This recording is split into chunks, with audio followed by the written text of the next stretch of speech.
नमस्कार दर्शक मित्रों, आज 1 મે गुजरात स्थापना दिवस। कन्हैयालाल मुंशीए गुजराती साहित्य परिषद आश्रय ईस्वीसन 1939 में पाटण मुकामे योजायेल श्री हेम सारस्वत ज्ञान सत्र प्रमुख स्थाने थी आपेला व्याख्यान में एवं कहूं कि आज आपणे जेने गुजरात कहीए छे एना पिता तो छे सिद्धराज। मूलराजे जे शुरू कर्युं एना वंशजे पूरुं कर्युं। गुर्जर मंडल ने लाट सोरठ ने कच्छ एना बाहुबले भेगा मळ्या अने सतत युद्धोत्साहमां एकता पाम्या। पण कमा मुंशीए फरी फरी कह्युं छे तेम गुजरात प्रांत नथी, मात्र जनसमुदाय नथी। ए तो पेढ़ी दर पेढ़ी गुजरातीओए संकल्पपूर्वक सेवीली, पेढ़ीए पेढ़ीए नवी सिद्धि पामती सामुदायिक इच्छा शक्ति सबल बनेली जीवन भावना छे, जीवन पद्धति छे। ए भावनानुं तीव्र भान एटले ज गुजरातनी अस्मिता। मुंशीए योगसूत्रमांथी अस्मिता शब्दने उपाड़ीने समग्र गुजरातमां स्वाभिमाननी साथे जोड़ी दीधो। संघर्ष पहेलुं पगथियुं, समन्वय त्यार पछीनुं पगथियुं जे पारसीओए गुजरातमां आवीने करी बताव्युं। दूधमां खांडनी माफक भળી गया अने दूधने पण मीठुं बनाव्युं अने पोतानो पण समावेश कर्यो। संवाद, एकबीजा साथे वार्तालाप, खुल्ला दिलथी वार्ता जेमां पोतानी कोईपण क्षति बताववामां आवे तो ते पण उदारतापूर्वक स्वीकारवानी तैयारी अने सिद्धिनी गुजराती लाक्षणिकता एटले गुजरातनी अस्मिता। आजे गुजरातनी अस्मिता उजागर करतो गुजरातनो स्थापना दिवस है। पूज्य रविशंकर दादाना हाथे गुजरातनी स्थापनानो दिवस सूर्यनारायणना पहला किरणों ज्यारे साबरमतीना जल उपरथी पसार थईने साबरमती आश्रमने नवरावी रह्या हता एवा शुभ समये रविशंकर दादाना हाथे गुजरातनी स्थापनानो दीपक प्रगट्यो। रविशंकर दादा एटले सादगीनुं प्रतीक, रविशंकर दादा एटले प्रखर गांधीवादी, रविशंकर दादा एटले अहिंसा ने समर्पित अने रविशंकर दादा एटले एक अदनो लोकसेवक। एवा रविशंकर दादाना हाथे गुजरातनी स्थापनानो दीवो प्रगट्यो त्यारे रविशंकर दादाए जे वात कही हती ते ध्यानमां राखवा जेवी छे। प्रसिद्धिमां राचशो नहीं, प्रसिद्धि कोईनी कायम टकती नथी अने ए बाबते रविशंकर दादाना आ वाक्यो कदाच आजरे આપણે બહુ ગંભીરતાપૂર્વક સમજવા જેવા છે। રવિશંકર દાદાએ કહ્યું કે મરદ માણસના વખાણ મસાણે થાય, માણસ કેવો હતો કે કેવો નહીં એ કહેવું એના ગયા પછી જ ઉચિત રહે। ગુજરાતના સંત સમા લોકસેવક રવિશંકર દાદાની આ વાત આજે આપણે ક્યાંક વિસારી બેઠા છીએ એવું નથી લાગતું તમને? ક્યાંક રવિશંકર દાદાનો ઉપદેશ ખોવાયો છે, ક્યાંક એમણે પ્રગટાવેલા દીવાની आशका खोवाई छे, क्यांक ए सवारना प्रभाते गुजरातना प्रथम दिवस पर किरणों फेंकता सूर्यनो प्रकाश खोवायो छे, तो क्यांक साबरमतीना खळखळ वहेता जळ खोवाया छे अने साथोसाथ क्यांक आपने शोध छे गुजरातीनी ए अस्मितानी जे कन्हैयालाल मुंशीए वर्णवी छे, जे रविशंकर दादाए पोताना ए दिवसना प्रवचनमा गुजरातना प्रधानो केवा होवा जोईए, गुजरातनी प्रजा केवी होवी जोईए, गुजरातनी सामे शुं પડકારો છે અને ગુજરાતે કઈ રીતે ઊભા થવાનું છે વર્ણવતા રવિશંકર દાદાએ કહેલા વાક્યો મને લાગે છે કે ક્યાંક હવામાં ખોવાયા છે। આજે આપણે એક વિકટ પરિસ્થિતિમાંથી પસાર થઈ રહ્યા છે। એપ્રિલ મહિનાના છેલ્લા દિવસે દેશમાં 24 કલાકમાં વિક્રમજનક 3,86,452 નવા કેસ આવ્યા અને 13,498 દર્દીઓએ છેલ્લા શ્વાસ લીધા। આ પરિસ્થિતિમાં બેડ, ઓક્સિજન, રસીની અછત અને રેમડેસિવિરની ઉપલબ્ધિ નહીં હોવાનું સામે આવી રહ્યું છે। ટોસિઝુલેબ ઇન્જેક્શન ડોક્ટરો આપવા માગે છે આજે પણ એ ક્યાં ઉપલબ્ધ છે એની કોઈને પણ ખબર નથી। દેશની સર્વોચ્ચ અદાલતે પણ ઓક્સિજન, હોસ્પિટલ, બેડ અને કોરોના સામે રક્ષણ આપતી દવાઓની અછત સામે સરકાર પર સવાલોની ઝડી વરસાવી છે। કોરોનાનું પહેલું વેવ આવ્યું અને લગભગ 12 મહિના પૂરા થવા આવે ત્યારે કેસોની સંખ્યા ઘટી રહી હતી। ગઈ સાલના માર્ચમાં 2020ના માર્ચની વાત કરીએ તો 74 કેસ નોંધાયા। તે આંકડો ફેબ્રુઆરી 2021માં 8,349 પહોંચ્યો। કોરોના વિદાય લઈ રહ્યો છે એવી ભ્રાંતિ ઊભી થઈ અને બરાબર ત્યાં જ કોરોનાના બીજા વેવે સપાટો બોલાવ્યો. કેસની સંખ્યામાં એકાએક ઉછાળો આવ્યો. ગુજરાતમાં એપ્રિલ 2021માં લગભગ 2,60,000 કેસ નોંધાયા અને 2664 દર્દીના મોત થયા. ગુજરાતમાં 13 મહિનામાં નોંધાયેલ કુલ કેસ પૈકી 45.8% કેસ માત્ર એપ્રિલ 2021માં નોંધાયા. ઓક્સિજન અને રેમડેસિવિર જેવી દવાઓની ભયંકર તંગી ઊભી થઈ. હોસ્પિટલમાં બેડ કેપેસિટી ફૂટી ગઈ. ગુજરાતમાં 31 માર્ચ બાદના 30 દિવસમાં અગાઉની દૈનિક કેસની સરેરાશ 2360માંથી 518.85% વધી અને 14,605 થઈ. એક્ટિવ કેસ 12,610 હતા, જે વધીને 1,42,000 થયા. વેન્ટિલેટર પરના દર્દી 152 હતા, તે વધીને 303.28% થયા. 613 વધ્યા. ગુજરાતમાં મૃત્યુઆંક લગભગ 59% વધીને 7,183 થયો. નોંધાયેલ કુલ કેસના 45.8% આ એપ્રિલ મહિનામાં નોંધાયા. મૃત્યુ પામેલા કુલ દર્દીઓમાં 37% મોત માત્ર એપ્રિલ મહિનામાં જ થયા. હજુ ગ્રાફ ઉપર જઈ રહ્યો છે.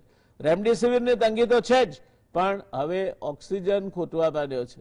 ઘણી બધી જગ્યાએથી ઓક્સિજન વગર દર્દીઓના મોત થયા હોય તે પ્રકારના સમાચારો નિરંતર વણથંભ્યા આવી રહ્યા છે. માંદા પડતા દર્દીઓને ઘરે લઈ સારવાર લેવા માટેની ગાઈડલાઇન્સ 29 એપ્રિલના રોજ ભારત સરકારે બહાર પાડી છે. જનજીવન ભયના ઓથાર નીચે ચાલી રહ્યું છે. કોરોનાનું બીજું મોજું એના મધ્યમાં ટોચે પહોંચશે ત્યારે દૈનિક 16 લાખ કે તેનાથી વધારે નવા કેસ થાય અને મે મહિનામાં જ દૈનિક મોતની સંખ્યા 5,000ની આજુબાજુ પહોંચે એવી અમંગળ ભવિષ્યવાણીઓ કરાઈ રહી છે. બધું થાળે પડવા માંડ્યું હતું, ત્યાં એકાએક કેમ આવું થયું? આયોજનમાં ક્યાં થાપ ખાધી? રેમડેસિવિરથી માંડી હોસ્પિટલ બેડ અને ઓક્સિજનથી માંડી એમ્બ્યુલન્સની તીવ્ર તંગી ઊભી થઈ. આ માટે કોને જવાબદાર ગણીશું? કેન્દ્ર સરકાર, રાજ્ય સરકાર કે આરોગ્ય વ્યવસ્થાને? ઇલેક્શનમાં મોટી મોટી સભાઓ અને રેલીઓ થાય તે સામે કોઈ નિયંત્રણ ન મૂકનાર ઇલેક્શન પંચ કમિશનને? માસ્ક, સોશિયલ ડિસ્ટન્સિંગ અને સેનિટેશન જેવા નિયમો નહીં પાળનાર આ દેશના અડધો અડધ બેજવાબદાર નાગરિકોને? આ પરિસ્થિતિમાં પણ ક્રિકેટ મેચના નામે 70,000 જેટલી જનમેદની નરેન્દ્ર મોદી સ્ટેડિયમમાં ભેગી કરી વિશ્વ વિક્રમ કરવાની લાલચને નહીં રોકી શકનાર board of control for cricket in ઇન્ડિયાને? પ્રશ્ન એ થાય છે કે આજની આ પરિસ્થિતિ ઊભી થઈ એમાં ચૂક ક્યાં થઈ અને કોને જવાબદાર ગણવા? કોણ પોતાની જવાબદારી વહન કરવામાં ગોથું ખાઈ ગયું? મોડા મદ્રાસ, દિલ્હી તેમજ ગુજરાત હાઈકોર્ટ જેવી ન્યાયતંત્રની રાજ્ય કક્ષાની સર્વોચ્ચ સંસ્થાઓએ રાજ્ય સરકારનો ઉધરો લેવા માંડ્યો. તે સામે હાઈકોર્ટની ટિપ્પણીઓને કારણે સત્તાવાળા કશું જ કામ નહીં કરી શકતા હોવાની છબી ઊભી થાય છે એવું કહેનાર સોલિસિટર તુષાર મહેતાના આ વિધાન સંદર્ભમાં હાઈકોર્ટને બિનજરૂરી ટિપ્પણી ટાળવાની દેશની સર્વોચ્ચ અદાલતે સલાહ આપવી પડી. આવું કેમ? આજની આ ચર્ચામાં દેશના એક સિનિયર કાનૂનવિદ, આંતરરાષ્ટ્રીય ખ્યાતિપ્રાપ્ત કાયદા નિષ્ણાત, સુપ્રીમ કોર્ટ બાર એસોસિએશનના 3 વખત પ્રમુખ અને પોતાની તર્કબદ્ધ સ્પષ્ટ વાત માટે જાણીતા દુષ્યંતભાઈ દવેને આપણે આ સંદર્ભમાં પ્રશ્નો કરવા છે. દુષ્યંતભાઈને આપણે પૂછવું છે કે આમાં ક્યાં કાચું કપાયું? કાં તો એટલો બધો મોટો હતો આવનાર સંકટ નીચે આપણે દબાઈ ગયા? શું થયું આમાં? દુષ્યંતભાઈ, આ ચૂક ક્યાં થઈ? આપે મારી પૂર્વ ભૂમિકા સાંભળી હશે. આપને સીધા પ્રશ્નથી શરૂઆત કરીએ. લાગે છે આપને કે ક્યાંક ચૂક થઈ છે જે પ્રકારની પરિસ્થિતિ છે જોતા? તમારા જે ઇન્ટ્રોડક્ટરી રિમાર્ક્સ હતા, મારું તો એટલું જ કહેવું છે ઇન્ટ્રોડક્ટરી રિમાર્ક વિશે કે હજારો લોકો પરમેનન્ટલી બુઝાઈ ગયા, લાખો લોકો માટે સૂર્યાસ્ત થઈ રહ્યો છે અને આ એટલી બધી ભયાનક પરિસ્થિતિ છે કે જેની કોઈ કલ્પના પણ ના કરી શકાય. ના તો કોઈ કવિ કલ્પના કરી શકે કે ના કોઈ લેખક કલ્પના કરી શકે. એટલી ભયાનક પરિસ્થિતિ આજે આ દેશમાં અને ગુજરાતમાં સર્જાઈ રહી છે. હવે આનું કારણ બહુ ક્લિયર છે. હું તમને 3 દાખલા આપું. પ્રેસિડેન્ટ ટ્રમ્પ અમેરિકામાં, બ્રાઝિલમાં પ્રેસિડેન્ટ બોલ્સોનારો અને હિન્દુસ્તાનમાં પ્રધાનમંત્રી નરેન્દ્ર મોદી, આ ત્રણેય જણા કોવિડની સિરિયસનેસને લેવાનો પહેલેથી ઇનકાર કરી દીધો અને માટે આજે જે આપણે ભોગવી રહ્યા છે, જે અમેરિકાએ ભોગવ્યું છે, જે બ્રાઝિલમાં ભોગવાઈ રહ્યું છે, કારણ કે ત્યાં તો 4 લાખ લોકો મરી ગયા છે, એક જ કારણ કે આપણે એવું માનતા હતા કે આપણને આ કોવિડ અડકવાનો નથી, આપણે તો હિન્દુસ્તાન છીએ, હિન્દુસ્તાન તો કોવિડ પર સર થઈ ગયું છે, આ યુરોપ બીજા બધા દેશોમાં એમની હેલ્થ સિસ્ટમ સારી નથી, માટે એ બધા દેશોમાં અસર થશે, હિન્દુસ્તાનમાં કોઈ અસર નહીં થાય. આ તો આ વ્યાખ્યાનો પ્રધાનમંત્રી નરેન્દ્ર મોદીએ 24મી એપ્રિલ 2020 જ્યારે રાત્રે 5 કલાકનું લોકડાઉન ડિક્લેર કર્યું ત્યારે પોતાના ભાષણમાં કહ્યું કે ચીન, અમેરિકા, ફ્રાન્સ, ઇંગ્લેન્ડ, ઇટલી વગેરે વગેરે દેશ ફેલ થયા છે, પણ હિન્દુસ્તાન ફેલ નથી થયું. હવે આજે આ બધા દેશોની હસી ઉડાવનાર આપણા પ્રધાનમંત્રી જવાબ આપે આપણને બધાને કે આ દેશની હાલત શું છે. આજે આખું જગત આપણી સામે હસી રહ્યું છે, આખું જગત આપણને ઠપકો આપી રહ્યું છે કે તમે આ જે વેરિયન્ટ આપી રહ્યા છો જગતને, એ વેરિયન્ટ એટલા બધા ખરાબ છે, એટલા બધા ફાસ્ટ મૂવિંગ છે કે આખા જગતમાં આનો પ્રસારો થઈ રહ્યો છે. અને એક જ કારણ કે વી વેર નેવર સિરિયસ. આપણને ના તો ઇમેજિનેશન હતી, ના વિઝન હતું, ના ફોરસાઇટ હતી, ના સિરિયસનેસ હતી, ના ક્ષમતા હતી, ના તો કોઈ જાતની કોઓર્ડિનેશન હતી. અને આપણે સરકારમાં અનફોર્ચ્યુનેટલી નરેન્દ્રભાઈ હોય કે બીજા બધા માનનીય મંત્રીશ્રીઓ હોય, કોઈ પણ હોય કે આપણા ટોપ બ્યુરોક્રેટ્સ હોય, કોઈએ પણ સાચા સાયન્ટિસ્ટોને સાથે લઈને આગળ વધવાનું કામ કર્યું નથી છેલ્લા 1.5 વર્ષ. જે સાયન્ટિસ્ટો આજે અમેરિકામાં જુઓ, ડોક્ટર ફાઉચી પહેલા દિવસથી પ્રેસિડેન્ટ ટ્રમ્પની સામે ઉભા રહી અને એમની વિરુદ્ધ એમને કહેતા કે પ્રેસિડેન્ટ ટ્રમ્પ તમે ખોટા છો, આ કોવિડ દેશને ભરકી જશે, તમે લોકડાઉન લાવો, તમે માસ્ક કમ્પલસરી કરો, તમે સોશિયલ ડિસ્ટન્સિંગ કમ્પલસરી કરો, તમે બધી સભાઓ બંધ કરો. પ્રેસિડેન્ટ ટ્રમ્પ માન્યા નહીં અને અમેરિકામાં પણ લાખો લોકોના મૃત્યુ થયા. એ જ રીતે હિન્દુસ્તાનમાં એવો કોઈ પણ એક સાયન્ટિસ્ટ હતો જે પ્રધાનમંત્રીની સામે ઉભો રહી. અને આજે તમે જુઓ છો છેલ્લા 1.5 વર્ષથી આપણા બધા ટેલિવિઝન ચેનલ પર જાત જાતના એક્સપર્ટ, જાત જાતના તર્ક અને વિચારો કરી રહ્યા છે. ડોક્ટર ગુલેરિયાથી માંડીને બીજા, મને એમને બધા માન છે, એવું નથી કે મને માન નથી, પણ એમાંથી એક પણ માણસે એક પણ વાર એવું નહીં કહ્યું કે ઇન્ડિયામાં સેકન્ડ ફેઝ આવશે, એ સેકન્ડ ફેઝ ડેડલી હશે અને માટે તમે અત્યારથી એની તૈયારી કરો. તમે નેશનલ પ્લાન બનાવો કોવિડને લડવા માટે, તમે દરેક જાતના પગલાં લો, ઓક્સિજનથી માંડીને હોસ્પિટલ બેડ અથવા કે વેન્ટિલેટર કે જે બી કઈ વ્યવસ્થા કરવાની હોય તમે આજે તૈયારી કરો. એ કોઈ દિવસ કર્યું અને એનું કારણ આજે ભોગવી રહ્યું છે કોણ? પ્રજા. નેતાઓ નથી ભોગવી રહ્યા. The rich and the powerful આ દેશમાં કોઈ દિવસ સફર નથી કરતા. તમે જોઈ લેજો ઇતિહાસ દેશનો. Rich and powerful always stay away from all kind of trouble. બિચારો કોમન મેન સફર થઈ રહ્યો છે. એમની તમે હાલત જોઈ રહ્યા છો ટેલિવિઝન પર, દરેક એમ અખબારોમાં વાંચી રહ્યા છો. એટલી બધી દર્દનાજનક છે કે જેને કોઈ કલ્પના જ ના કરી શકાય. એને તમે કેવી રીતે કોમ્પેન્સેટ કરશો, એને કેવી રીતે એના આંસુ પૂછશો, આ બધું કઈ સમજ જ નથી પડતી. અને શાને માટે? પોતાની મિસગવર્નન્સને લીધે. સરકાર તમને, જો સરકારમાં આટલી સૂઝ નથી કે આને કેવી રીતે લડવું, તો એ સરકારને લાયક કહેવાય, લાયક જ નથી. એટલે ભૂલ તો ચોક્કસ આપણી જબરદસ્ત થઈ છે અને એ ભૂલ હવે અત્યારે પણ, આજે પણ એ ભૂલને સુધારવાના કોઈ ઠોસ કદમ નથી ઉઠાવેલા. એ ફાયર ફાઇટિંગ કરી રહ્યા છે. અહીંયાથી ઓક્સિજન મંગાવે છે, અહીંયાથી વેન્ટિલેટર મંગાવે છે, અહીંયાથી બીજું મંગાવે છે. આ બધાથી કશું થવાનું નથી. આજે પણ વેક્સિનેશન માટે કોઈ ફૂલપ્રૂફ પ્લાન નથી. આજથી નવા વેક્સિનેશન 18 વર્ષથી વધારે લોકોને, ઉંમરના લોકોને આપવાના હતા. દરેક રાજ્યોએ કહ્યું તમારી પાસે છે જ નહીં. તો પ્રધાનમંત્રીએ કયા મોડાથી એ જાહેરાત કરી કે 1 તારીખથી 18 વર્ષની વયના બધા લોકોને મળશે? આ શાને માટે આવું જૂઠાણું?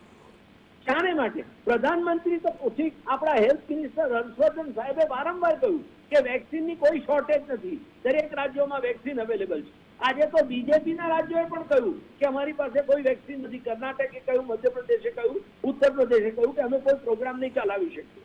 અને અત્યારે એવું લાગે છે કે વેક્સિન આવતા 2-4 અઠવાડિયા સુધી સફિશિયન્ટ સ્ટોક્સમાં મળવી ઇમ્પોસિબલ છે. તો આ બધા સંજોગોમાં આવી રીતે દેશને ચલાવવો, આવી રીતે દેશને ગુમરાહ કરવો, એ એક really it is really sad for us કે આપણે આટલા બધા પ્રેમથી ચૂંટેલા પ્રધાનમંત્રી તો આટલા બધા એનાથી કેઝ્યુઅલ રીતે આપણી સાથે લોકોની સાથે ટ્રીટ કરે, તો એને માટે તો કોઈ કેવી રીતે શું વિચારવું એમને માટે કેવી રીતે આપણે માન રાખવું, એ બહુ એક મુશ્કેલનો સમય છે. ધન્યવાદ. પણ દુષ્યંતભાઈ, તમને નથી લાગતું કે જે આરોગ્ય છે, હેલ્થ છે, that is state subject as well, અને જ્યાં સારું કામ થયું છે એવા પણ દાખલા છે, રાજ્ય સરકારોએ સારા કામ કર્યા છે, ગુજરાતના પણ એવા કેટલાક સારા દાખલા છે, પણ બાય એન્ડ લાર્જ જે એક દેશ તરીકે રાજ્યોએ કામ કરવું જોઈએ એ કરવામાં ક્યાંક ને ક્યાંક સંકલન નથી થયું અને ચૂક થઈ છે, એવું આપ માનો છો? અને આ જે વાત આપે કરી એના આઈઆઈએચઈ સિએટલ અને મિશિગન સ્ટેટ યુનિવર્સિટી શિકાગો એના પ્રોફેસર બ્રહર મુખર્જી જેવા મોડેલિંગના નિષ્ણાતે એના અંદાજો બહાર પાડ્યા હતા, ત્યારે ચોખ્ખું કહ્યું હતું કે એપ્રિલ પછી આ કટોકટી ઘેરી બનશે. માર્ચની 15મી તારીખે એ ચરમસીમા પર પહોંચશે અને ત્યારે 16 થી 17 લાખ કેસ સંક્રમિત થતા હશે અને માર્ચના બીજા પખવાડિયામાં મહત્તમ સંખ્યામાં મોત થશે અને એની સંખ્યા 4,500 થી 5,000 રોજની પહોંચશે. આ બધી બાબતો સુવિદિત હતી. તો મે બી આપણે પ્રધાનમંત્રીશ્રીની આપે વાત કરી, પણ આઈ થિંક કે સરકાર ચલાવનાર જે નિષ્ણાતો છે, બ્યુરોક્રેટ્સ છે અને રાજ્ય સરકારો છે, they also should take the equal blame in this. એવું નથી લાગતું આપને? એક તો સૌથી પ્રથમ હું આપને કહું કે ગયા વર્ષે સમટાઈમ ઇન જૂન જુલાઈ મેં પણ એવા હાર્વર્ડ યુનિવર્સિટીના કે બીજી બધી અમેરિકાની બહુ નિષ્ણાત યુનિવર્સિટીના રિપોર્ટ વાંચેલા, જેમાં એમણે કહ્યું હતું કે એપ્રિલ મે સુધીમાં હિન્દુસ્તાનમાં રોજના 5 લાખ કેસીસ થશે અંદાજન. એટલે that was the projection at that point of time. એ વખતે મને એવું લાગ્યું કે આ બધા પ્રોજેક્શન તદ્દન ખોટા છે, પણ હું સાયન્ટિસ્ટ નથી એટલે હું સમજી ના શક્યો. એટલે as a common man I felt કે પણ આપણે ત્યાં આટલા બધા હોશિયાર લોકો છે, દરેક જાતના સાયન્ટિસ્ટ આપણે ત્યાં છે, જે લોકો કોઈ ફોરફ્રન્ટમાં આવતા નથી અને એમને લાવવા દેતા નથી. તો આ એક all India institute of medical સાયન્સના ડિરેક્ટર સાહેબ સિંગલ હેન્ડેડલી આ લડત લડી રહ્યા છે છેલ્લા 1 વર્ષથી. અને એ ખૂબ સારા માણસ છે, એમણે ખૂબ મહેનત કરી છે, પણ એમની લિમિટેશન છે. એમાં રિયલ સાયન્ટિસ્ટ જેમાં પ્રોજેક્શન કરી શકે, જે લોકો વિઝ્યુઅલાઇઝ કરી શકે, એ બધાને ઇન્વોલ્વ કરવાની જરૂર હતી. હવે બીજો પ્રશ્ન આપ જેમ કહો છો કે સેન્ટ્રલ અને state government under the national disaster management act, essentially it is the central government જેના ઉપર આ સત્તા છે. એમણે નેશનલ ડિઝાસ્ટર મેનેજમેન્ટ પ્લાન બનાવવાનો છે. દરેક સરકાર પણ પોતાનો ડિઝાસ્ટર મેનેજમેન્ટ પ્લાન બનાવવા માટે એમને પણ રિક્વાયરમેન્ટ છે કાયદામાં, અને દરેક સરકારો પણ નથી બનાવ્યા, સેન્ટ્રલ ગવર્મેન્ટે પણ છેલ્લા 1 વર્ષમાં નથી બનાવ્યો. માટે તમારી વાત સાચી છે કે ફેલિયર દરેક જગ્યાએ છે. એવું છે કે થોડા cases of successful in isolation તમે જુઓ, તેને માટે હું નથી માનતો કે આપણે કોઈને ક્રેડિટ આપવી જોઈએ આજે. કારણ કે જે હિસાબે લોકોના મોત થઈ રહ્યા છે, જે હિસાબે લોકો આજે સફર કરી રહ્યા છે, જે હિસાબે લોકો પાયમાલ થઈ રહ્યા છે, એ બધું જોતા હું નથી માનતો કે એટલીસ્ટ પર્સનલી કે હું કોઈને પણ આજે એવું કહી શકું કે તમે કઈ સારું કામ કર્યું છે. ના તો અરવિંદ કેજરીવાલને કહી શકું, કે ના અશોક ગેહલોતને કહી શકું, કે ના કોઈ બીજેપીના ચીફ મિનિસ્ટરને કહી શકું, અને સર્ટલી રૂપાણી સાહેબને નહીં કહી શકું. એટલે મારું જરૂર માનવું છે કે there is universal failure on the part of political class as a ruling class. એમની જવાબદારી હતી, અને જ્યાં સુધી આ પોલિટિકલ ક્લાસ પોતાની જવાબદારીઓ ના સમજે, કારણ કે આપણા અધિકારીઓ તો they are virtually એમના they are like servants to the political class. એમનામાં આજે કોઈ ક્ષમતા નથી.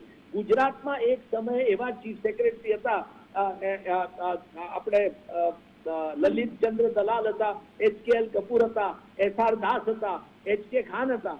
જે બધા ચીફ સેક્રેટરીઓ એટલા બધા સરસ માણસો હતા, એટલા બધા કોમ્પિટન્ટ હતા કે એ ચીફ મિનિસ્ટરને અને કેબિનેટને સલાહ આપી શકતા હતા. આજે એવો કોઈ અધિકારી નથી કે જે ચીફ મિનિસ્ટરને કહી શકે. આજે પણ રૂપાણી સાહેબ બોલ્યા છે કે હું દરેક સરપંચોને ને બધાને કહું છું કે 15 દિવસમાં તમે ગામડાઓમાંથી કોરોનાને ભગાડી દો. આ કઈ જાતના ઇરિસ્પોન્સિબલ સ્ટેટમેન્ટ છે? આ તો કઈ જોક છે કે તમે 15 દિવસમાં એને આમ તેમ ભગાડી દેવાના છે? અરે જવાબદારી તમારી છે. તમે શું કરી રહ્યા છો? તમે શું પગલાં લઈ રહ્યા છો? તમારી પાર્ટીના પ્રમુખ શ્રી સી.આર. પટેલ, હું દિલ્હી બેઠો જોઈ રહ્યો હતો, જે દિવસે પ્રમુખ બન્યા એ દિવસ પછી એમણે રેલીઓ ઉપર રેલીઓ કાઢી. કોઈ માસ્ક નહીં, કોઈ સોશિયલ ડિસ્ટન્સિંગ નહીં. કોની જવાબદારી? આજે એક રિપોર્ટ આવ્યો છે મધ્યપ્રદેશમાંથી, સાચો છે ખોટો ખબર નહીં, પણ અખબારમાં આવ્યો છે અને મેં જોયું, કોઈએ ટ્વીટ કર્યું કે વિદિશામાં કુંભમાંથી આવેલા કેટલાક ભક્તોને એ લોકોએ ટેસ્ટ કર્યા. 51 ભક્તોને ટેસ્ટ કર્યા, એમાંથી 50 પોઝિટિવ નીકળ્યા, 99% પોઝિટિવિટી. હવે કોની જવાબદારી આ? તમે નિઝામુદ્દીન મરકઝમાં તો બધાને પકડીને જેલમાં મૂકી દીધા, 2-3 હજાર લોકોને. અહીંયા 70 લાખ લોકોને કેવી રીતે તમે હેન્ડલ કરશો તમે? અને હજુ આ રૂકતું નથી. 4 ગામ યાત્રા ખોલીશું એવું ઉત્તરાખંડના ચીફ મિનિસ્ટરે સ્ટેટમેન્ટ કર્યું છે 2-3 દિવસ પહેલા. આ કઈ જાતની એમની બિહેવિયર છે? કોઈ એમને જવાબદારી નથી, કોઈ લોકો માટે એમને ભાવના નથી, કોઈ કોન્સ્ટિટ્યુશન માટે એમને રિગાર્ડ નથી, રાઇટ ટુ લાઈફ માટે. તો આ બધું જોતા એવું લાગે છે કે પોલિટિકલ ક્લાસે ખરેખર એટલી બધી ખરાબ બિહેવિયર કરી છે કે જેની કોઈ કલ્પના નથી. એમને કોઈ બક્ષી ના શકે. હું તો માનું છું ભગવાન પણ નહીં બક્ષે. એટલી બધી ખરાબ વ્યવસ્થા કરી છે. પ્રોબ્લેમ શું છે જયનારાયણભાઈ, કે આજે સ્ટેટમાં ફેલિયર થાય તો કોન્સ્ટિટ્યુશન પ્રોવાઇડ્સ અ મિકેનિઝમ કે ભાઈ સ્ટેટમાં there is a constitutional breakdown, governance ના થયું. આખા દેશમાં જયારે આ બ્રેકડાઉન થયું છે ત્યારે કોન્સ્ટિટ્યુશનમાં એવું કોઈ પ્રાવધાન નથી કે દેશમાં કોન્સ્ટિટ્યુશનલ બ્રેકડાઉન થયું છે માટે કેન્દ્ર સરકારને ડિસમિસ કરી અને આપણે રાષ્ટ્રપતિને કહીએ કે તમે સરકાર ચલાવો. એવું કોઈ પ્રોવિઝન નથી, કારણ કે ઇટ વોઝ ઇનકન્સીવેબલ. એટલે અત્યારે એક જ મારા ખ્યાલથી ઉપાય છે કે સુપ્રીમ કોર્ટ અને સુપ્રીમ કોર્ટના 3 જજોની ખંડપીઠ નહીં, સુપ્રીમ કોર્ટના આજે જેટલા 27 કે 28 જજીસ છે એ બધા એક સાથે બેસી અને વિચાર કરે અને કોવિડ પૂરતી સત્તા પોતાના હાથે લઈ લે અને એક્સપર્ટ કમિટી બનાવે, જેન્યુઇનલી એક્સપર્ટ, જે ખરેખર આ વસ્તુ જાણે છે, જે ખરેખર સમજે છે, ઇન્ડસ્ટ્રીના રિપ્રેઝેન્ટેટિવને લે, સારા બ્યુરોક્રેટને લે, જે કામ કરવા તૈયાર છે, એ બધાને લઈ અને મિલિટરીના માણસોને લે, મિલિટરીનો ખૂબ ઉપયોગ કરે. આ બધું કરી અને આ જે નોનસેન્સિકલ વસ્તુઓ થઈ રહી છે એ બધાને રોકે, ઇમિડિયેટલી એને સ્ટોપ કરે તો કઈ થઈ શકશે. નહીં તો આ લાખો મૃત્યુઓ થયા કરશે જેની કોઈ જવાબદારી નહીં લે કોઈ. ના તો પ્રધાનમંત્રી લેશે, ના તમારા ચીફ મિનિસ્ટર લેશે. લોકો બિચારા મર્યા કરશે અને આપણે એમને ભૂલી જઈશું. એટલે આ એક ખરેખર આજે વિચાર કરવા જેવું છે કે સુપ્રીમ કોર્ટે 3 જણાના જજોની બેન્ચ છે નહીં, પણ દરેક જજે બેસી અને સુપ્રીમ કોર્ટે, અને હું તમને દાખલો આપું કે જ્યારે ઇટલીમાં માફિયા ખૂબ પાવરફુલ થઈ ગયા અને માફિયાઓ પોલિટિશિયનો સાથે સાંઠગાંઠ કરી અને ખૂબ કેર વર્તાવી રહ્યા હતા, ત્યારે ઇટાલીની જ્યુડિશરી ડિસાઇડેડ કલેક્ટિવલી કે ઇનફ ઇઝ ઇનફ, અને તેમણે પોતે સત્તા લઈ લીધી પોતાના હાથમાં અને માફિયાઓને ક્લીન્સ કરવા માટે ખૂબ કદમ ઉઠાવ્યા અને they could fight mafia well. આજે એવી પરિસ્થિતિ થઈ છે, unfortunately it's not a good thing. હું કઈ મને આ ગમતું નથી કહેતા, હું I am not happy from within કે સુપ્રીમ કોર્ટે આવી રીતે કરવું જોઈએ અને કેન્દ્ર સરકાર પાસેથી સત્તા લઈ લેવી જોઈએ, પણ કોઈ કેન્દ્ર સરકારે કોઈ જાતની જવાબદારી બતાવી નથી ગઈકાલે, આજે પણ નથી અને આવતીકાલે પણ નહીં હોય. માટે કઈક ઉપાય તો કરવો પડશે ને લોકો માટે. જી દુષ્યંતભાઈ, આપણે એક નાનકડો કમર્શિયલ બ્રેક માટે રોકાઈશું, પણ આપના વિચાર ચાલુ રહે તેટલા માટે 2 મુદ્દા આપણે ચર્ચવા માંગીએ છીએ. એક તો ધમધમાટ રેલીઓ થતી હતી, સભાઓ થતી હતી, બધું જ ટેલિવિઝન પર આવતું હતું, ત્યારે ઇલેક્શન કમિશને પોતે એ જ સમયે તાત્કાલિક અને વર્ચ્યુઅલમાં અથવા તો બીજી રીતે કન્વર્ટ કરીને બાકીના બધા જ બાબતોમાં ઇલેક્શન કમિશનનો કાબુ હોય છે, તો આમાં કાબુ કેમ ના લીધો અને એ બધી રેલીઓ અને સરઘસો અને સભાઓ ચાલવા દીધી. મને લાગે છે કે મોટામાં મોટું કારણ છે કોરોના ફેલાવાનું. અને બીજો મુદ્દો છે કે આજે નામદાર સુપ્રીમ કોર્ટે એવું કહ્યું છે કે રાજ્યોની હાઈકોર્ટે બિનજરૂરી ટીકા ટિપ્પણી કરવાનું ટાળવું જોઈએ, કારણ કે એમ કરવાથી તુષારભાઈ સોલિસિટર જનરલે એવું કહ્યું કે આ કરવાથી રાજ્ય સરકારોના મોરલ પર અસર થાય છે અને એ લોકો સારું કામ નથી કરતા એવી છાપ ઊભી થાય છે. એટલે નામદાર સુપ્રીમ કોર્ટે એવું કહ્યું કે તમારે આ પ્રકારની બિનજરૂરી ટીકા ટિપ્પણીથી દૂર રહેવું જોઈએ. એ એમની વાત સાથે અને એના કારણે ઊભું થનાર હાઈકોર્ટ ઉપરનું એક મોરલ ડિમોરલાઇઝેશન બાબતે આપને શું કહેવું છે? આ બંને મુદ્દા આપણે ચર્ચીશું એક નાનકડા કમર્શિયલ બ્રેક માટે. રોકાઈએ છે અત્યારે એક કમર્શિયલ બ્રેક માટે. નમસ્કાર દર્શક મિત્રો, બ્રેક બાદ પુનઃ આ અતિ ગંભીર અને લગભગ દરેક પાસાને આવરી લેતી એક નિષ્ણાતના મત અનુસારની ચર્ચામાં આપનું સ્વાગત છે. દુષ્યંતભાઈ, મેં આપને બે પ્રશ્નો કહ્યા. એક તો ઇલેક્શન કમિશને આ બધું થયું એની નજર સામે ત્યારે છેલ્લે જાગીને વિજય સરઘસો નહીં કાઢવા એવું જાહેર કર્યું.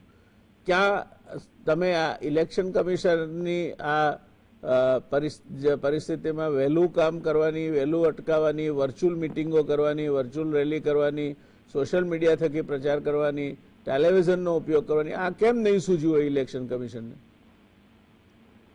જો આપને હું એક વસ્તુ કહું અને બહુ બ્લન્ટલી કહું, આજે જ ભરૂચમાં એક હોસ્પિટલમાં ઘણા પેશન્ટ મરી ગયા કારણ કે આગ લાગી અને લોકો ગુજરી ગયા. હવે પછી રિપોર્ટ આવ્યો સાંજે કે એ હોસ્પિટલ પાસે ફાયર સેફટી સર્ટિફિકેટ નતું. હવે કોની જવાબદારી? ફાયર ડિપાર્ટમેન્ટે દરેક આવી સંસ્થાને અત્યારે રેગ્યુલરલી દરેક પર વીક ઇન્સ્પેક્શન કરવું જોઈએ કે નહીં?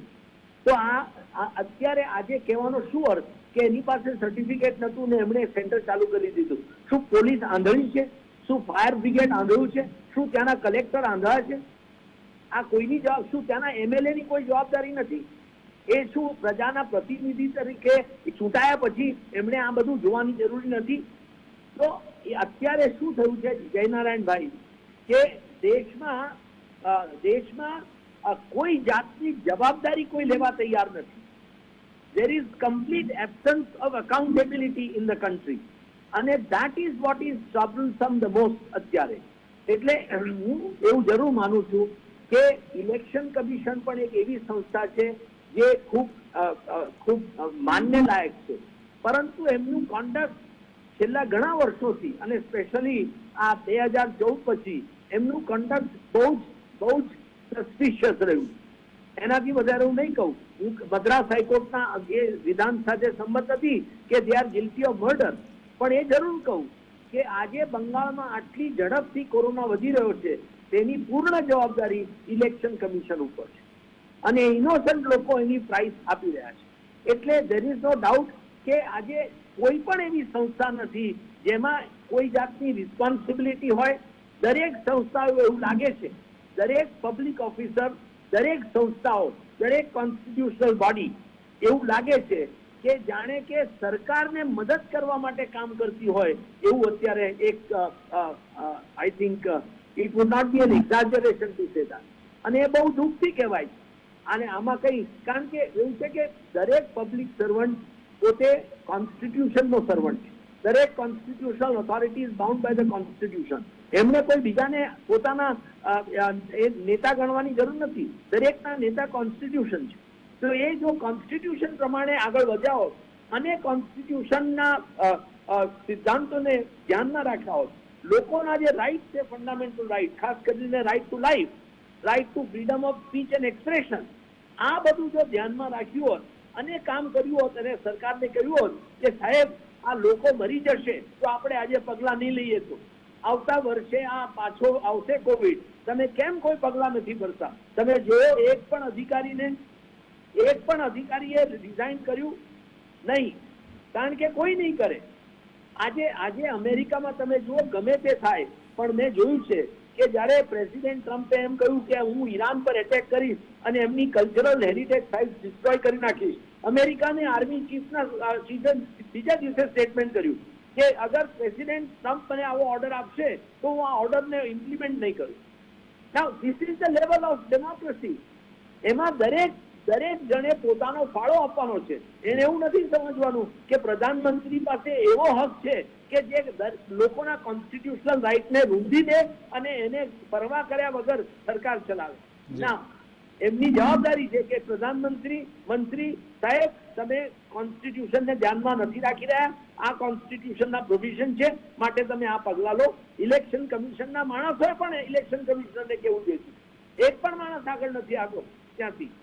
એટલે દરેક માણસ કોઈક જાતની કાં તો એમની ભક્તિને લીધે, નરેન્દ્રભાઈને લીધે, કે કાં તો ફિયરને લીધે, whatever may be the reason, કે કોઈ કારણસર કોઈ પણ પબ્લિક સર્વન્ટ આ દેશમાં બોલવા માટે આજે સક્ષમ રહ્યો નથી. અને એ બહુ દુઃખની વાત છે, એ બહુ દુઃખની. આજે લો ઓફિસર જુઓ, જેમ ઠાકોર સાહેબ ગુજરાતના એડવોકેટ જનરલ હતા, મોતીલાલ સેતલવાડ આપણા એટર્ની જનરલ હતા.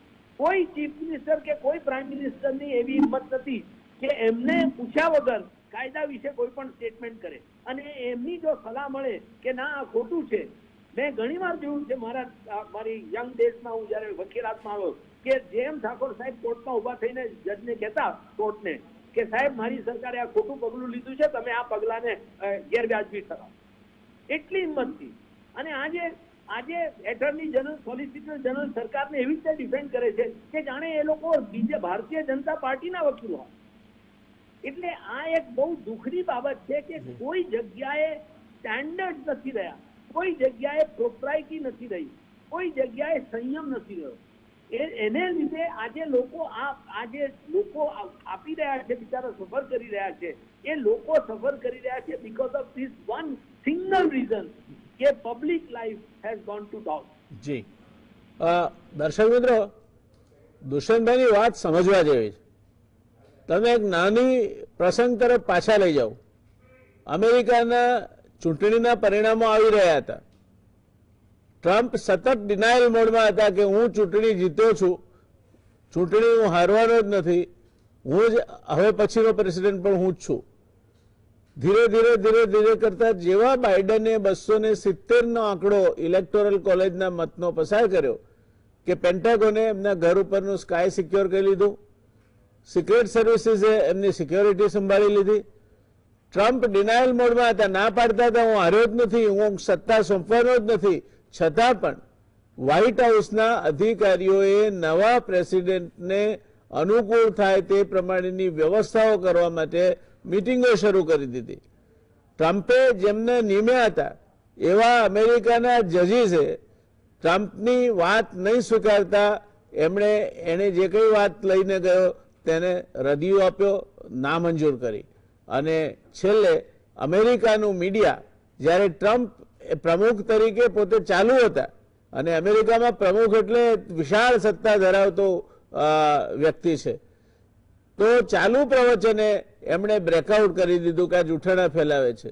સાહેબ, લોકશાહી તો જ ટકે જો લોકશાહીની સંસ્થાઓ એમને જે કામ સોંપવામાં આવ્યું હોય તે કામ નિર્ભીકતાપૂર્વક, તટસ્થતાથી અને અસરકારક રીતે કરે.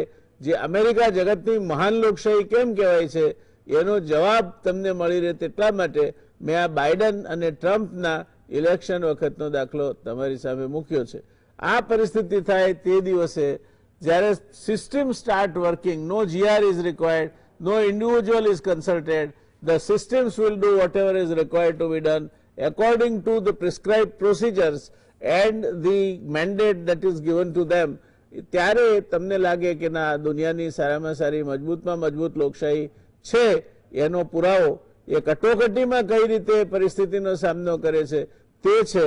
અને અમેરિકન લોકશાહીએ કોવિડની કટોકટીને નિપટવામાં, તોફાનોને નિપટવામાં અને ટ્રમ્પ પછી બાઇડન સરળ રીતે કોઈ પણ પ્રકારના વિઘ્ન વગર પ્રમુખ તરીકેનો કાર્યભાર સંભાળી શકે, આ ત્રણેય વસ્તુમાં અમેરિકાની જે બ્યુરોક્રેસી છે, સિસ્ટમ્સ છે, તે એટલી સરસ રીતે ચાલી કે આપણને એનો આદર કરવાનું મન થાય. અહીંયા જેમ દુષ્યંતભાઈ કહે છે તેમ ખાટલે મોટી ખોટ છે કે સિસ્ટમ્સ કામ કરતી જ નથી. GR ન થાય ત્યાં સુધી કંઈ ના થાય, GR થયા પછી પણ એ રગસિયા ગાડાની માફક ચાલે. આ વાત પણ એટલી જ સાચી છે. અને દુષ્યંતભાઈ આપણા માર્ગ તલીએ રાજ ટુ રાજીવ કરીને એક પુસ્તક લખ્યું છે. એમાં એક પ્રકરણ છે નેતા બાબુ રાજ. આપણી લોકશાહીમાં બાબુઓ તો સક્ષમ હોય અને ભણીને આવે છે એટલે એમની પાસે કામ કરાવવું હોય તો એને રાધર દેન કન્ટેસ્ટિંગ ધેમ કોલાબરેટ. આ જે નેતાઓ બાબુઓને સરેન્ડર થતા ચાલ્યા એણે પણ એક અંશે લોકશાહીની ગોળ ખોદવાનું કામ કર્યું છે. પ્રજાના નબળા પ્રતિનિધિઓ ચૂંટાઈને આવતા ગયા એણે પણ એક અંશે આ લોકશાહીની ગોળ ખોદવાનું કામ કર્યું છે, જેના સંકલિત પરિણામો આપણે આજે જોઈ રહ્યા છીએ. ફરી પાછો દશરથભાઈ આપની પાસે આવીશ. જે તુષારભાઈએ એટર્ની જનરલ તરીકે રજૂઆત કરી નામદાર સુપ્રીમ કોર્ટ સમક્ષ અને સુપ્રીમ કોર્ટે હાઈકોર્ટોને જે ટકોર કરી કે બિનજરૂરી ટિપ્પણી ટીકા કરવાનું ટાળવું જોઈએ, તો હાઈકોર્ટ રાજ્ય સરકારને કોઈ ઓબ્ઝર્વેશન કરતી હોય તો એના પર આની કંઈ અસર પડશે અથવા તો આ વિધાનને કારણે હાઈકોર્ટ જે અત્યાર સુધી મદ્રાસ હાઈકોર્ટ લો, દિલ્હી હાઈકોર્ટ લો, ઇવન ગુજરાત હાઈકોર્ટ લો, they are becoming proactive and doing something, realizing that things are getting from bad to the worst. એના પર આની શું અસર પડે? મારું એવું માનવું છે કે નામદાર સુપ્રીમ કોર્ટે આ જે ઓબ્ઝર્વેશન કર્યા છે તે તદ્દન I think they were uncalled four.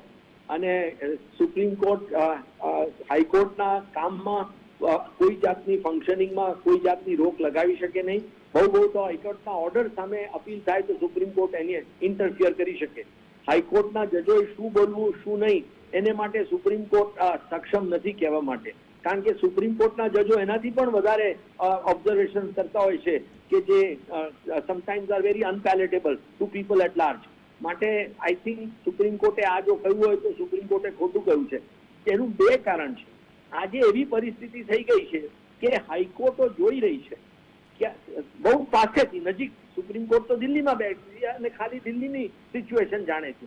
High court પોતાના આખા રાજ્યની સિચ્યુએશન જાણે છે અને જુએ છે કે કેવી રીતે લાખો કરોડો લોકો સફર કરી રહ્યા છે. અને એમાં સરકાર જો કોઈ પગલાં નહીં લેવા માંગતી હોય, સરકાર જો કોઈ જાતની હાઈકોર્ટના આદેશોનો અમલ નહીં કરતી હોય, હાઈકોર્ટને કોઈ જાતની અસિસ્ટન્સ નહીં આપતી હોય, તો હાઈકોર્ટ કોઈ વાર ઓબ્ઝર્વેશન કરે પોતાના આવેશમાંથી. હું નથી માનતો કે supreme court should really worry about it અને supreme court should caution high court. I think high court, મારું તો એવું માનવું છે કે high court would be well advise to ignore supreme court observation and continue doing what they are doing and definitely damn every government that they must. એવું છે કે આજે એ દિવસો ગયા કે સારું વાત કરવાના. તુષારભાઈની સાથે હું કમ્પ્લીટલી ડિસએગ્રીમેન્ટમાં છું કે આજે એ દિવસો નથી, કારણ કે તમે ને હું નથી અફેક્ટ થયેલા. લાખો લોકો મરી રહ્યા છે, કરોડો લોકો સફર કરી રહ્યા છે અને 130 કરોડ લોકો ઇરેપેરેબલી ઊંઘ્યા વગર એમના ઘરમાં બેસી રહ્યા છે. એ સંજોગોમાં એવી સારી વાત કરવાનો આ સમય નથી. એ સંજોગોમાં આપણે સ્ટેટને સ્ટેટ કહેવું પડશે અને માટે આપણે કહેવું પડશે કે ભાઈ તમારી સરકાર ખરાબ કામ કરી રહી છે, તમે ઇલેક્શન કમિશન ખરાબ કામ કરી રહ્યા છો, તમે લોકોના મૃત્યુ માટે જવાબદાર છો. એમાં કંઈ જ ખોટું નથી. હાઈકોર્ટો એ કરવું જ જોઈએ અને હું એ ફોલ્ડેડ હેન્ડથી કહું હાઈકોર્ટોને કે તમે તમારું કામ આગળ વધારો, તમે સુપ્રીમ કોર્ટથી ન ડરો, કારણ કે સુપ્રીમ કોર્ટને કોઈ હક નથી અને સુપ્રીમ કોર્ટે પોતે કોવિડ પીરિયડ દરમિયાન એવી કોઈ કામગીરી નથી કરી કે જેનાથી આપણને સુપ્રીમ કોર્ટ માટે માન વધે અને હાઈકોર્ટો therefore should really be worried about supreme court. ના, સુપ્રીમ કોર્ટ મારા ખ્યાલથી પોતાનો હક ગુમાવી ચૂકી છે હાઈકોર્ટને સલાહ આપવાનું, અને ઇટ વુડ બી બેટર કે સુપ્રીમ કોર્ટ આવી સલાહ ના આપે. ધન્યવાદ. આપે જે વાત કહી તે આમ તાર્કિક રીતે પણ યોગ્ય લાગે છે, કારણ કે હાઈકોર્ટ છે, નામદાર હાઈકોર્ટ એ જે તે રાજ્યની પરિસ્થિતિ અને ગ્રાઉન્ડ રિયાલિટીઝને નજદીકથી જોવે છે, એના સંપર્કમાં છે, એમના પોતાના પણ ફીડબેક મેળવવાના સાધનો હોય છે અને એ રીતે they are better place to evaluate the situation at the state level. I think it will be proper for the high courts to do whatever befits them and whatever is necessary in accordance with the prescribed norms of the law, and I think that is what they are doing. So I do agree with you that these remarks perhaps as far as high courts are concerned, fortunately it is not a kind of a directive, it is simply observation, and I think I would tend to agree with you કે એમાં high courts જે કરે છે તે એમણે સારું કામ કરવાનું ચાલુ રાખવું જોઈએ. સમાપનમાં નહીં, મને એક વસ્તુ કહો, ગઈકાલે તુષારભાઈએ સુપ્રીમ કોર્ટને એમ જણાવ્યું કે ઓક્સિજનની કોઈ શોર્ટેજ નથી, તો આ સ્ટેટમેન્ટ સામે શું કરવું જોઈએ મને કહો. આજ તુષારભાઈએ ગયા માર્ચમાં 2020ના માર્ચમાં સુપ્રીમ કોર્ટને એમ કહ્યું હતું કે એપ્રિલમાં કે કોઈ માઇગ્રન્ટ ક્રાઇસિસ નથી.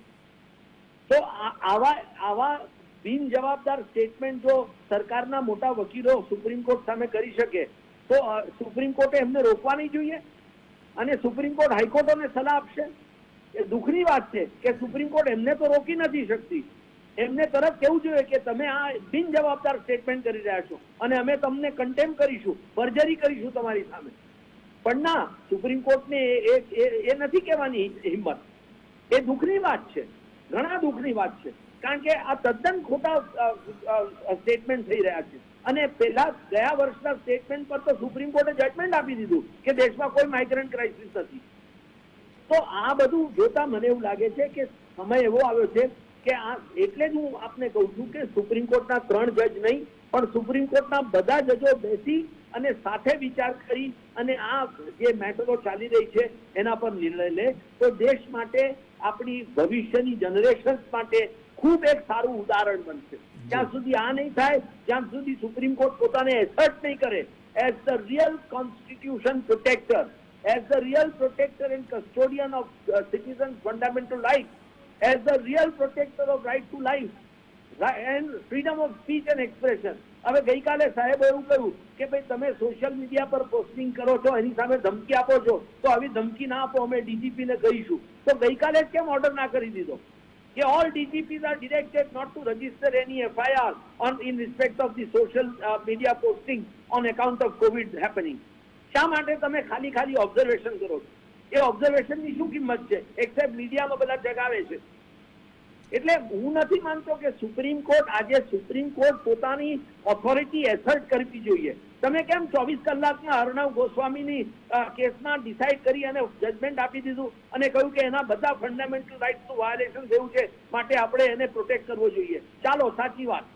તો આજે કરોડો, લાખો, અબજો લોકો સફર કરી રહ્યા છે, ત્યારે તમે કેમ 24 કલાકમાં નિર્ણય લઈને ડિસિઝન નથી આપતા?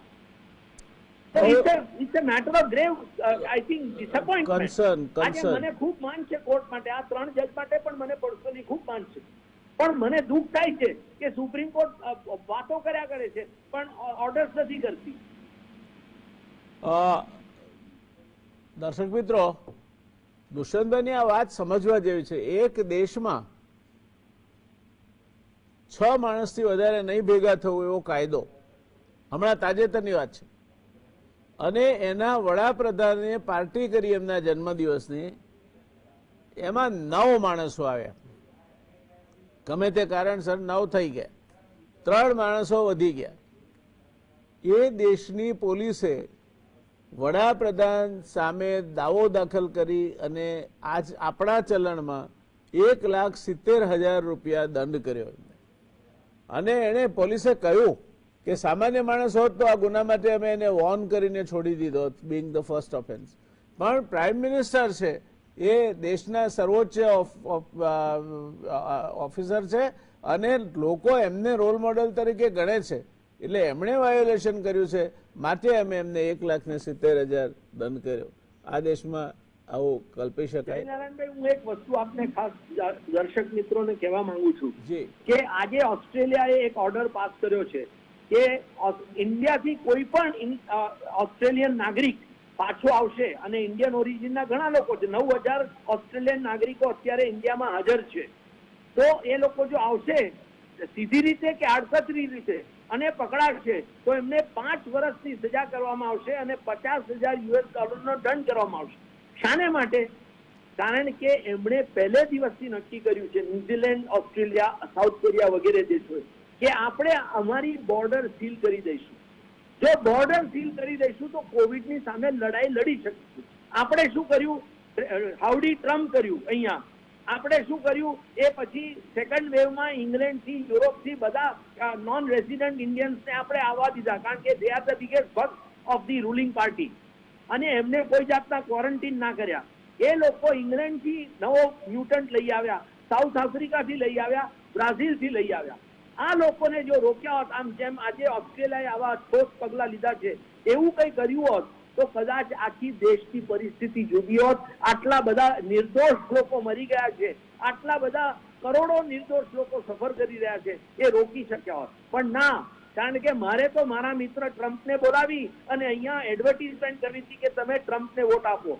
સારું થયું ભગવાને ના સમજ્યા અને ટ્રમ્પ હારી ગયો, આપણે માટે અને આખી દુનિયા માટે. એટલે આ બધી વસ્તુઓ ખરેખર લોકોએ વિચારવા જેવી છે કે આ સરકાર કેમ આટલી બધી ભૂલો કરે છે, શાને માટે. આપણે પ્રધાનમંત્રીને ખૂબ સક્ષમ માનીએ છીએ અને એવા ઠોસ કદમ લઈ શકે એવા સશક્ત પ્રધાનમંત્રી માનીએ છીએ, છતાં પણ આ પ્રધાનમંત્રી જો કોઈ પગલા લઈ જ નહીં તો શું આપણે વિચારવું મને સમજ નથી પડતી. અને એનો કોમ્પેન્સેશન શું, એનો જવાબ શું લોકો માટે. દુષ્યંતભાઈ, છેલ્લો પ્રશ્ન, આપે જે વાત કહી એ વાતમાં થોડુંક આગળ જવું છે કે કોર્ટને જે લોકો સરકાર વતી રજૂઆત કરે છે, they are the chief law officers of the concern government. એ એડવોકેટ જનરલ હોય કે સોલિસિટર જનરલ હોય, but beyond that they are also registered with the bar council and they are also professional lawyers.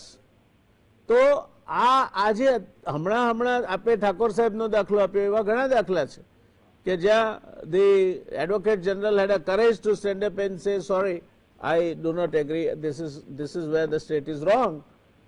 આજે કેવા નથી થતું? અધિકારીઓમાં કઈ કચાશ છે, એમની પસંદગીમાં કઈ કચાશ છે કે એવું છે કે જયનારાયણભાઈ, over the years the office of the attorney general, solicitor general and advocate generals of the state A highly political offices થઈ ગઈ છે. આજે તમે જુઓ કે જેમ ઠાકોર સાહેબ 1960 થી ગુજરી ગયા ત્યાં સુધી એડવોકેટ જનરલ રહ્યા, અને સક્સેસિવ સરકારો આવી, કોંગ્રેસની આવી, જનતા દળની આવી, બીજેપીની આવી, કોઈ એમને દરેક નવી સરકાર આવે ત્યારે ઠાકોર સાહેબ જતા પોતાનું રાજીનામું આપતા, દરેક ચીફ મિનિસ્ટર કહેતા ઠાકોર સાહેબ તમારું રાજીનામું એક્સેપ્ટ કરવામાં આવે નહીં, તમે ચાલુ રહો. શાને માટે? કારણ કે એમની એક જબરદસ્ત પર્સનાલિટી હતી. એ એક બાહોશ વકીલ નતા, પણ એક ખૂબ જ એમની કોન્ટેક્ટ વોઝ એબ્સોલ્યુટલી આઉટસ્ટેન્ડિંગ. આપણે ત્યાં બીજો દાખલો સુરેશભાઈ શેલતનો જ છે.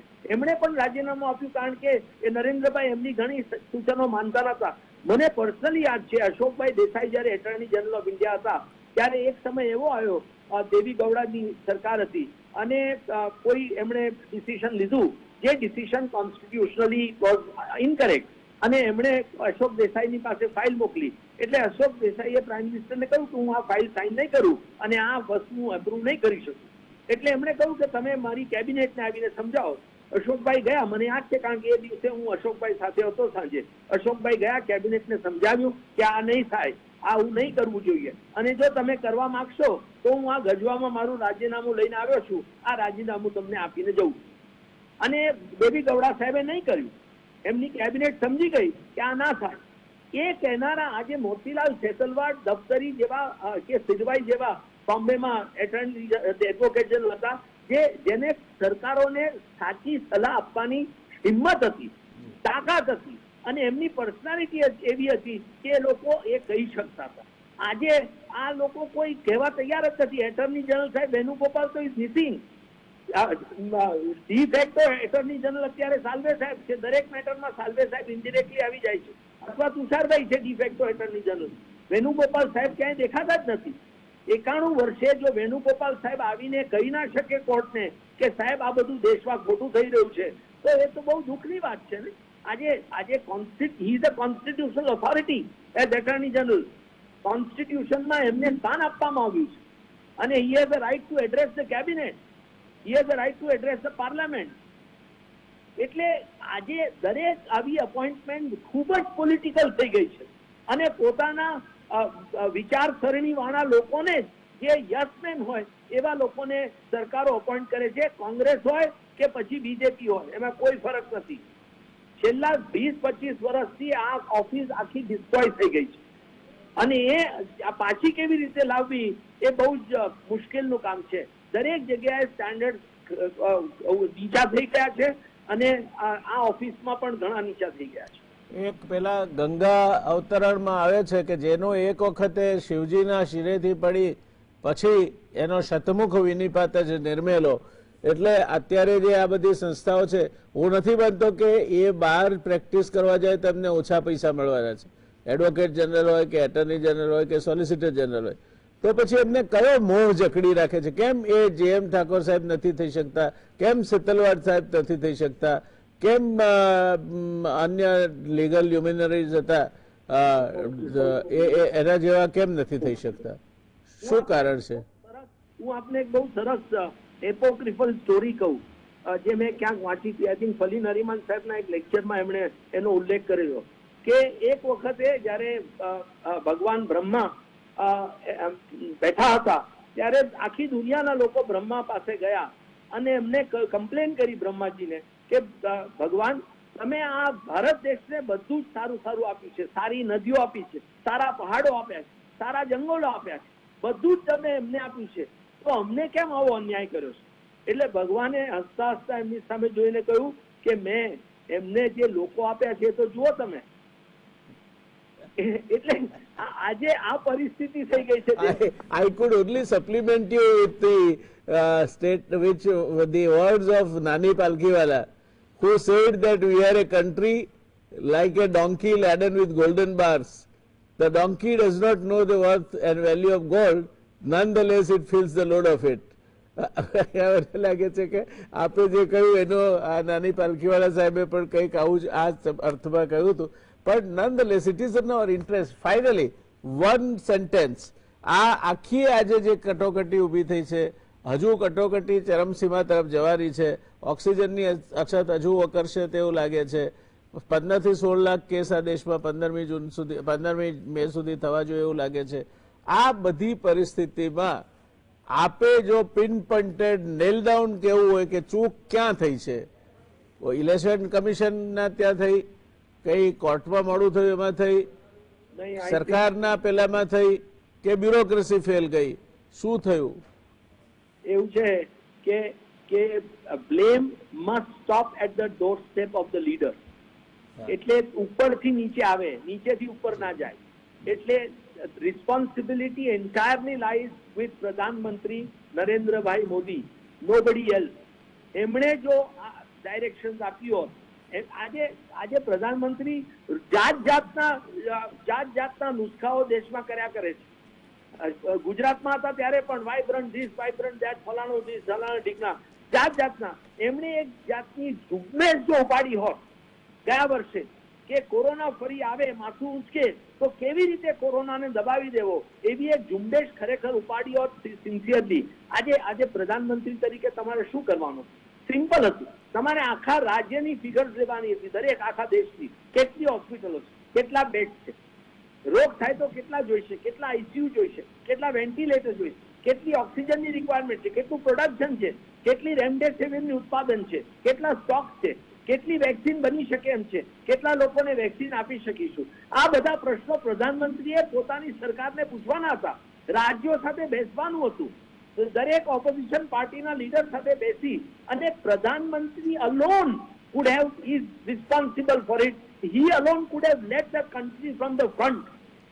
અને એ ઓલવેઝ કરવા માંગે છે, પણ એ જે વસ્તુઓમાં કરવા માંગે છે, અનફોર્ચ્યુનેટલી એ વસ્તુઓ આજે રામ મંદિર માટે પ્રધાનમંત્રી ખૂબ કરવા માંગે છે, પણ ત્યાં જઈને પેલું ખાતમુહૂર્ત પણ કરી આવ્યા.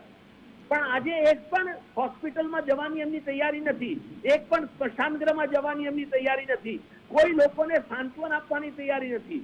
અરે બિચારા લોકો મરી જાય છે વેન્ટિલેટર વગર. એમને ટ્વીટ કર્યું કે હું તમારા માટે શોક કરું છું, પણ તમે ટ્વીટ તો કરો કે હું માફી માંગુ છું કે તમને વેન્ટિલેટર ના મળ્યું, તમે ગુજરી ગયા. એટલે મારી ચોક્કસ એવી આજે પ્રધાનમંત્રી cannot shy away from the responsibility for the mess that we are in. and he alone is the responsible person. જો એમણે કામ કર્યું હોત તો નીચે પરકોલેટ થાત. જી પણ દર્શક લોકોએ જોયું કે પ્રધાનમંત્રી પણ માસ્ક વગર બંગાળમાં ફરી રહ્યા છે અને સભાઓ એડ્રેસ કરી રહ્યા છે.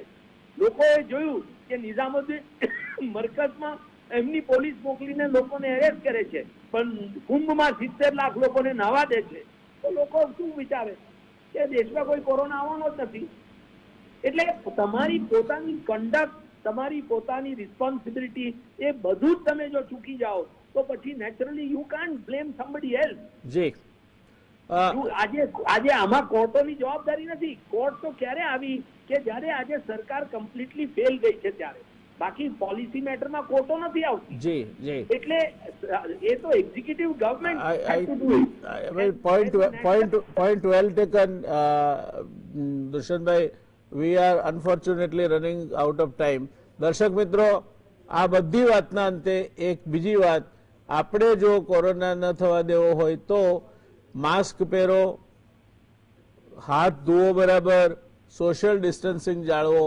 સરકારનું કામ કરશે. પગમાં કાંટો વાગ્યો છે તો તમે જોડા પહેરવાનું રાખો. અત્યારના સંયોગોમાં જ્યારે વેન્ટિલેટર મળતા નથી, ઓક્સિજનની તંગી છે, જ્યારે રેમડેસિવિર મેળવવી મુશ્કેલ છે, હોસ્પિટલમાં બેડ મળતી નથી, તેવે સમયે તમે સ્વસ્થ રહો. સ્વીડનના આરોગ્ય મંત્રીએ કહ્યું તે વાક્યને યાદ રાખો કે પોતે સ્વસ્થ રહેવું અને પોતાના થકી બીજા નાગરિક માંદા ન પડે તે જોવું, તે આજના આ કપરા સમયમાં આપણી નાગરિક તરીકેની ફરજ છે. આપણે ઘરનું આંગણું ચોખ્ખું રાખીએ, ફળિયું આપોઆપ ચોખ્ખું રહેશે. આજની ચર્ચામાં ભાગ લેવા માટે દુષ્યંતભાઈ, આપે સમય ફાળ્યો.